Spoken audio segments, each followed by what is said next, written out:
Hi guys, Harbs Narbs here. Today we're going to be looking at a theory regarding the Absolute. This video will contain DATAMINED spoilers, so please don't watch if you don't want to know anything about Baldur's Gate 3 beyond what's already in the game.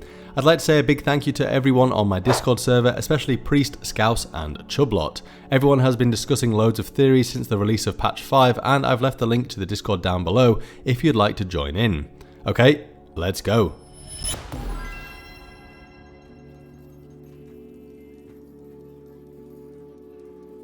The great Oz has spoken. Oh, pay no attention to that man behind the curtain. The great Oz has spoken. Who are you? Yes, who is behind the curtain? I've seen lots of theories online regarding who the Absolute is, but I'm still convinced that it is the Dead 3, and before we get into the meat of this video, I'd like to reiterate two things that reinforce this theory. First off, Larian's own press release where they literally tell us that we are in the centre of a complot hatched by the Dead 3, and through this DATAMINED line which says, in a vision we learned of the only way to remove the parasite, find the clerics of the Dead 3 and destroy the magic enchanting our parasites. So with these two things in mind, let's get into it. For those that don't know about the Grand Design, I'll give you the most up-to-date description of it in 5th edition's Volo's Guide to Monsters. Once a colony is secure, it focuses on the Grand Design, the Mind Flayers' plan to rebuild their lost empire. The Illithids know that reclaiming their rightful place in the world is possible only after the Githzerai and Githyanki have been eliminated, and the remaining humanoids have been turned into docile slaves. To that end, each colony conducts research into the nature of the world and the creatures that inhabit it. The Mind Flayers examine all facets of reality, seeking any knowledge that could give them the edge they need to confront, defeat and subjugate their enemies. Christopher Perkins, who is the senior game designer at Wizards of the Coast, expanded on what was in Volo's Guide to Monsters in an interview with VentureBeat. Part of the Grand Design also involves transforming worlds into hospitable places for Illithids to inhabit. Extinguishing a world's sun is a great way to further this goal. Okay, so we kind of know what the Grand Design is. Well, in patch 5, 2 lines were added. Oh, I've heard it all. It's tieflings, they're fiend spawn after all. It's haberdashers, they're putting evil personality altering enchantments on fedoras. It's a dark alliance of dead gods, perverting the Illithid's grand design to their own unholy ends. You read it in a tabloid somewhere and just liked the way it sounded. This line is written in a way that drips with sarcasm, and it may well be delivered that way. I'm not sure who will say this in the game, but I personally think that the line reeks of foreshadowing, because it is further backed up by this line. Know that there are many who serve the Absolute, even in death, waiting for the day when the Grand Design will come into play. They will be your allies, but make sure to identify yourself to the skeletons, or they might mistake you for enemies. So what does all this mean? Well, this is where it gets sort of complicated, not that it was simple before. We know that there are Dead 3 clerics enchanting our tadpoles, and we know that that magic is Netherese shadow magic. You didn't tell me it was Netherese. I'm not touching that! We also know from the 2 lines that we've just seen that the Illithid's Grand Design is likely somehow linked to the Absolute. Plus, when we use Speak with Dead on the deceased Mind Flayer in the Goblin camp and ask it who the Absolute is, it literally tells us the following. Ragzlin frowns in confusion at a question he would never have asked. Then the creature speaks in visions. Curved drow blades, crude goblin torches, gnoll teeth dripping blood. You see other Mind Flayers arranged in a serene circle. Absolute unity. Absolute power. Damn it! That tells me nothing! You feel Ragzlin's suspicions. A true soul should never ask about the Master. This is all fuel to the theory that the Dead 3 are working with an Elder Brain.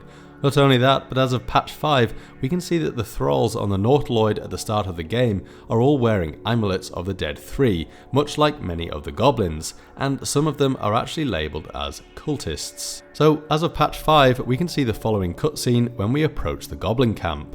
Nothingness in every direction. Then there are 3 figures before you. An armoured male elf, exuding power and command.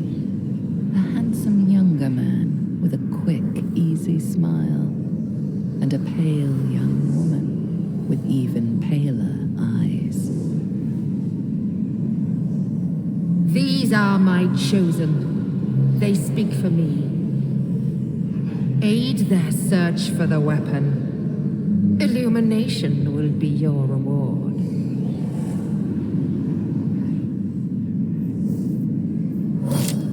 Now, you may be thinking, well, the Absolute's voice is female, how could the Dead 3, who are males, be behind it? Well, Illithids and Elderbrains are genderless, and I think that when the Absolute is speaking to us here, it is simply just personifying itself, speaking to us from very far away. Not to mention that we can choose who we dream of at night. Our dreams are conflicted as if there are two beings residing within us, but one of them is likely the Absolute, fighting for control, and therefore it will take on any form it thinks you like. Don't forget that some people in the game refer to the Absolute as he. You hear the Absolute's voice, don't you? I will soon. I can already feel him coming closer. To supplement this theory, the wonderful Chublot showed me how to view a file called Speaker Groups, which I eventually managed to open, and we can see the following line. Voice of the Absolute, override speaker should be set to the Elderbrain once we'll have this character set up. Anyway, in the Goblin camp there is Droraxlin, Minthara and Priestess Gut. They are the leaders of the Goblins and are all true souls. As of patch 5, we discovered that they each individually answer to the Absolute's chosen that we saw in the vision. You see the hobgoblin bowing before the armored elf you'd glimpsed before. The elf speaks of the hunt for a great weapon and the rewards that will go to whoever finds it. The hobgoblin's eyes gleam hungrily. The drow listens as a pale-eyed young woman whispers in her ear. One of those the voice spoke of, one of the chosen, leaving you with a vision of the goblin priestess receiving instruction from a handsome young man. One of the chosen. Droraxlin answers to the armoured elf, Minthara to the pale-eyed woman, and Priestess Gut to the handsome young man. Droraxlin seems particularly keen to find the artifact before Minthara does, and there seems to be an element of competition between them. This is likely because there is competition between the Chosen, much like there is competition between the Dead 3 themselves, who have always existed together in a very weak alliance. It's important to stress that although the Dead 3 work together, there's no doubt that if a strong opportunity presented itself for one of them to gain more power by screwing over the other two, they'd surely leap at the opportunity. That damned drow was right. Can't let her get all that glory. An example of competition within the Chosen can be seen in another newly added patch 5 line, here. Welcome back, pig. You've picked the right Chosen to serve, and now you truly do serve me. I can trust you now. Okay, the final point I'd like to make regarding why the Absolute is the Dead 3 is because of lines we can find regarding Nia, who is a true soul that resides at Moonrise Towers. We can kill Nia in the name of 3 gods, Vlaakith, Lolth and Shar. The Absolute is a threat to Vlaakith. I slayed Nia in her honour, not yours. The line is the exact same for Lolth and Shar. There is also a line for Kalemvor, but it is different. This was Kalemvor's will, Nia's judgment was due. There have been other theories out there that put Shar, Lolth and even Vlaakith as potential heads of the Absolute, but I think these lines may negate these theories. The lines may also be important at demonstrating an actual threat. The Absolute is stealing many Lolth-sworn drow, potentially corrupting Shar's shadow magic, and the Absolute desperately wants an artifact that belongs to Vlaakith. The Absolute are literally threats to these deities. We also have options to kill poor Nia in the name of Baal and Merkel, but they are worded significantly differently. Baal demanded blood, I chose to spill Nia's. Merkel demanded an offering, I choose Nia as my sacrifice. It does not mention about the Absolute being a threat to either of them and seems more sacrificial in nature rather than necessary to mitigate a threat. Oh yeah, it's all coming together. According to Descent into Avernus, the Dead 3 are quasi-divine beings, and that is defined in the 5th edition Dungeon Master's Guide as so. Quasi-deities have a divine origin, but they don't hear or answer prayers. grant spells to clerics, or control aspects of mortal life. They are still immensely powerful beings, and in theory they could ascend to godhood if they amassed enough worshippers. As clerics, we can worship the Dead 3 in Baldur's Gate 3, and so there is an obvious exception to the rule of quasi-divine beings not being able to grant spells. Vlaakith has always fallen into that exception, with her own Githyanki priests as well. However, given the ambition of the Dead 3, they will no doubt want to be back on top. Their ambition is terrifying. These are 3 individuals that tried to steal the Tablets of Fate from Ao when they were already gods. Seeking more and more power is just in their nature. In 1996's Faiths and Avatars, we can see the following. The ranking and relative power of a deity in the realms is determined by the number and devotion of a power's followers. Without worship, powers wither, declining in deific rank and ability, and can even perish. We already know that the Dead 3 are being worshipped by cults and clerics across the realms, but no doubt they want more. A lot more. They'd like to establish themselves as a major religion, and what better way to do that than to start breaking down other religions that you're competing with. New lines have been added to patch 5 which reference the murdering of priests in the city of Baldur's Gate. Not much to say, they worship something they call the Absolute. Ever since they showed up, priests of other religions have been dying. Duke Ravengard banned them, but they keep trying to get into the city nonetheless. There's a serial killer on the loose and they've been keeping it under wraps, but priests have started to turn up dead. Life is short, just look at what happened to all those priests right here in Baldur's Gate. So they're weakening other religions, and this is already evident in game for what they've done to the goblins. This particular goblin group has totally given up on Maglubiet, except for this guy here, and they have all turned to the Absolute. But it likely wasn't necessary to slowly convert all of the goblins, because they tend to follow strength. Therefore it would have only been key for the cult to make Dror Ragzin and Priestess Gut true souls, whereby the rest fell in line. In the human world, this could be significantly more difficult, not only because of the huge range of religions, but also because humans are likely stronger willed than goblins. The fact that Duke Ravengard has been kidnapped and brought to Moonrise Towers could be very important, because he was the one to ban the religion in the first place. If he returns to Baldur's Gate as a true soul, then as Marshal of the Flaming Fist and Grand Duke of the city, he could make worshipping the Absolute legal. I will make it legal. And without other religions' priests to denounce the new faith, the cult of the Absolute could grow in numbers within the city, regardless of whether people have tadpoles in their heads or not. Remember that most goblins aren't tadpoled, they literally worship the Absolute as their leaders started to worship it. I wonder then if the murdering of priests is expanding on a subplot from Descent into Avernus, where the devil-worshipping Van Tampa family were funding Dead 3 cultists to murder people in the streets of Baldur's Gate in order to discredit the Flaming Fist. After all, we do see their symbol ominously shown to us during the first ever teaser trailer, before we lay eyes on a street of dead Flaming Fist soldiers. At the start of the video, I showed you this new patch 5 line. Know that there are many who serve the Absolute, even in death. Now, it's quite possible that the Dead 3 want to create an undead army and then unleash it upon the world. We already know from previous patches that this line is in the game.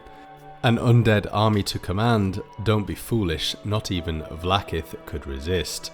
This is potentially referring to the shadow-cursed lands, which surround Moonrise Towers, and as we know from Halsin, it was Ketheric Thorm, chosen of Shar, that unleashed this shadow curse.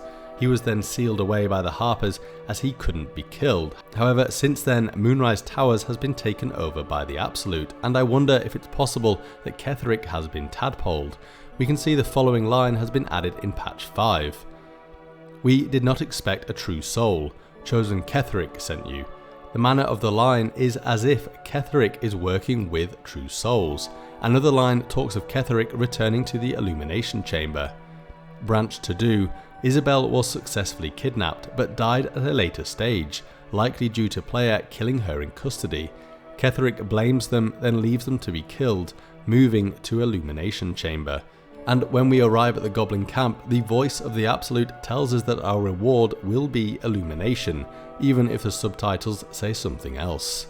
Aid their search for the weapon. Illumination will be your reward. If the Dead 3 are using Netherese shadow magic to enchant the tadpoles, then it could be that they are drawing this power from the shadow-cursed lands, created by Ketheric. We can see this line. Still, that you made it here is impressive. I knew the land was cursed, I didn't expect the Shadowfell to have swallowed it. And the majority of the companions can say this line. A whole town trapped in the Shadowfell unless we help them. So this is where it all gets a bit weird, or weirder. We know from previous data mining that skeletons can have tadpoles, and in patch 5 we can see more lines. They have a weird worm in their skull. It seems to make them stronger, faster and angrier. Skeletons usually don't attack vampires, those do. Cazador knows more. Skeletons, strange ones too, they have dirty worms in their skull. Patch 5 has added several more lines regarding the graveyard in Baldur's Gate, which is where the Tsar mansion is. Do you mind? I'm very busy. One of them is of particular interest because it shows the Absolute is doing something there. Ola has been using his unique talents in Graveyard south of the slums. He did not return to his scheduled rendezvous with his Chosen. We have to discover what happens to him. We know that Ola works for the Absolute because of other lines like, Ola, the Butcher's apprentice, has disappeared around the graveyard. Do you know anything about it? The truth is that I am trying to infiltrate the cult of the Absolute to stop them. The Butcher seems to be one of its leaders. Interestingly, we can see lines indicating that Cazador is going up against this Ola. Me and my associates are not the only refined people living in those crypts. There is also an ancient and powerful vampire. I don't know his name, but we call him the Alluring. He is responsible for Ola's disappearance. I suspect that Cazador might want us to deal with the Butcher, who is clearly encroaching on his territory. This line might be said by Cazador. If you kill the Butcher, you will be forgiven for trespassing uninvited, and I will reward you handsomely. But we can seemingly ally with the Butcher too and go to the graveyard to look for Ola. I'm looking for Ola, the Butcher's apprentice. He disappeared in the graveyard.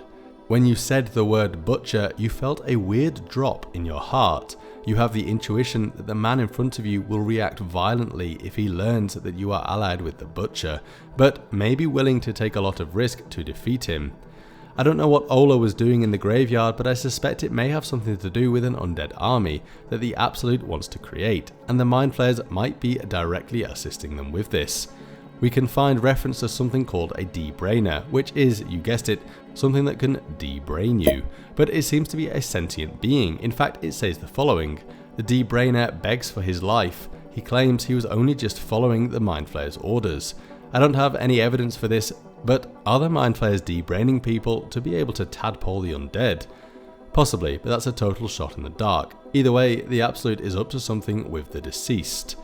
You may be thinking, well, so far the Dead 3 are getting a lot more out of this deal than the Illithids, but that may not be the case. We can see from the teaser trailer that there is some kind of mass transformation happening in which the Absolute is likely helping to facilitate. The dead Mind Flayer spoke of Nautiloids pouring through a void in the sky, and the Absolute is desperately searching for the Gith relic, which would surely aid the Mind Flayers against the Githyanki. In fact, a line was added during patch 5 where the cult of the Absolute goes up against the Githyanki Kresh. Kithrak Voss, Quaidnos and many Githyanki are defending the Kresh against several cultists, who are led by the Butcher and by Orin. Okay, well, that was a wild ride, and there's loads of holes and things that still don't make sense in these theories, so I could be massively wrong about everything. But if you enjoyed this video, then please do give me a like and subscribe. I'm going to take a break from YouTube for about 3 weeks or so, and I'll see you for another video in late August. Bye!